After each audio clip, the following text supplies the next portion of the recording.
Le dépistage, en fait, il y a deux types de dépistage. Le dépistage, c'est la prévention secondaire. Parce que la prévention primaire, en fait, il y a une prévention primaire et une prévention secondaire. Le dépistage, qui est la prévention secondaire, est bien codifié. Il doit être organisationnel, c'est-à-dire il doit y avoir toute une organisation. Il y a trois catégories de femmes. Il y a les femmes à risque moyen. Ils n'ont pas de facteur de risque.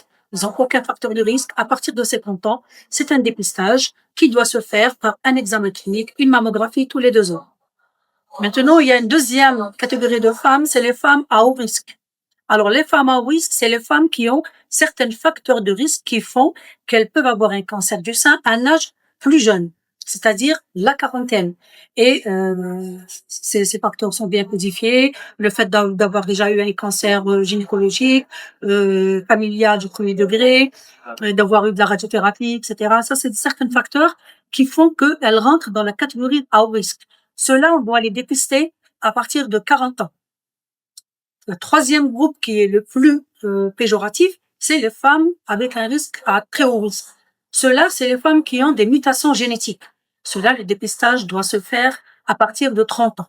Mais il faut aussi noter qu'on ne fait pas de mammographie de dépistage avant l'âge de 20 ans.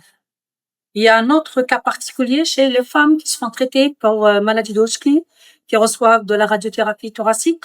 Ceux-là ont un risque très élevé de développer un cancer du sein.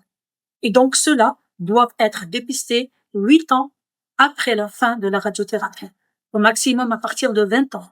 Et c'est un dépistage à vie qui ne s'arrête pas.